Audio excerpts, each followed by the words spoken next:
All right, let's get into it. Today, we're going to tackle one of the biggest headaches for any data engineer, a slow Spark job. We're going to stop the guesswork and turn this whole dark art of performance tuning into something that actually makes sense, with clear principles you can start using right away. I mean, come on, it's the question we've all asked ourselves, right? You're just staring at that Spark UI, and it feels like it's frozen in time. You've written perfect logic, you've thrown a ton of hardware at it, but that little progress bar just refuses to move. So what is really going on under the hood?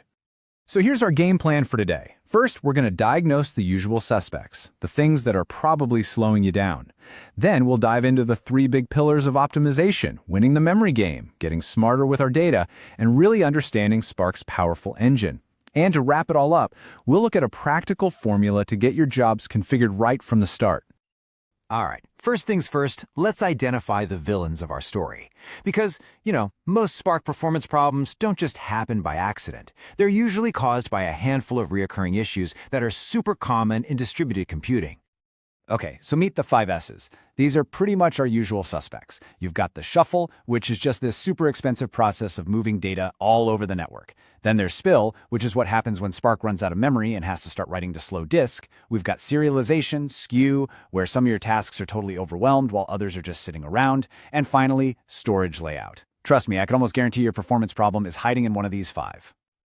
So, to start fixing all this, we gotta go right to the foundation, and that is memory.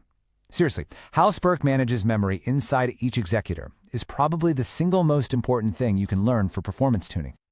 Okay, this picture right here is key to understanding what's going on inside Spark's brain. See that big 60% chunk? That's a unified pool of memory that's shared between storage for caching data and execution for things like shuffles and joins. And this is where it gets really smart, because it's dynamic. If your job isn't caching a lot, the execution side can just borrow that memory to power through a massive join. That flexibility is what makes it so powerful. So how do you actually use that storage memory? Well, you've got 2 main tools. Cache is kind of like the easy button. It just sticks your data in memory, simple as that. But persist, that's where the real power is. It's like unlocking the expert mode, giving you a whole menu of options to decide exactly how and where your data gets stored. This gives you way more control over those performance trade-offs.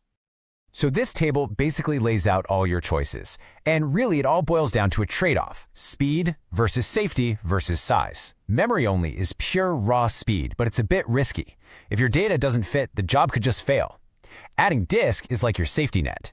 But the real game changer for big data sets is adding SIR. By serializing, you can shrink the data's memory footprint by a ton, but you do have to pay a small price in CPU. For those huge data sets you use over and over, memory and disk SIR is often the absolute winning combo. All right, so we've got our memory strategy figured out. Let's tackle the next major bottleneck, moving data around. Because let's be real, even if you had infinite memory, your performance will totally tank if you're not handling the data itself in a smart way.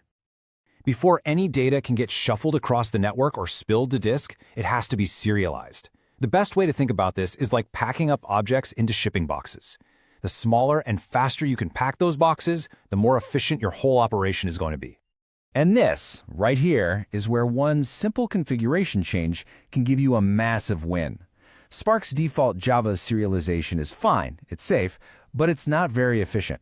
By switching to something more modern, like Kryo, you can shrink your shipping boxes by up to 10 times. Seriously, just imagine cutting your network traffic by 90% during a shuffle. This is often the single easiest performance boost you can get. Speaking of shuffles, here's the beast in its natural habitat, a query plan.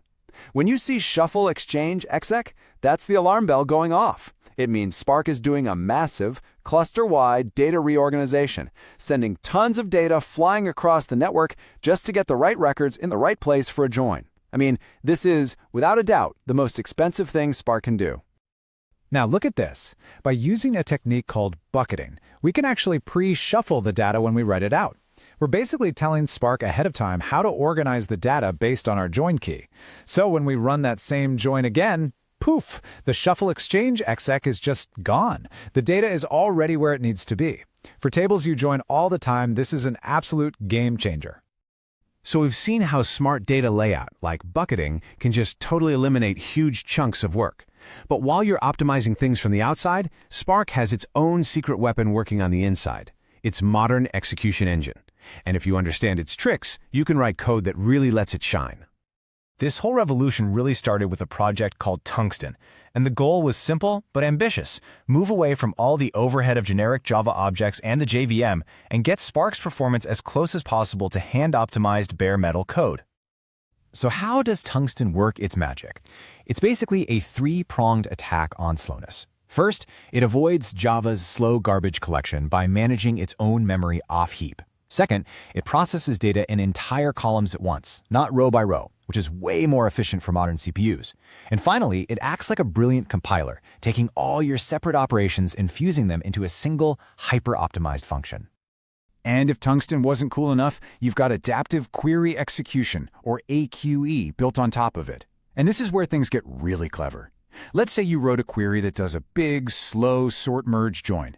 But at runtime, AQE looks at the data and sees one table is actually tiny. Well, on the fly, it can just swap that out for a lightning-fast broadcast join. It's like having a performance expert watching over your shoulder and tuning your query while it's running. Okay, we've covered a lot of theory. Now let's get practical and put it all together. How do you actually configure your Spark job? Now, of course, every workload is different, but there's a really solid rule of thumb that'll give you a great place to start.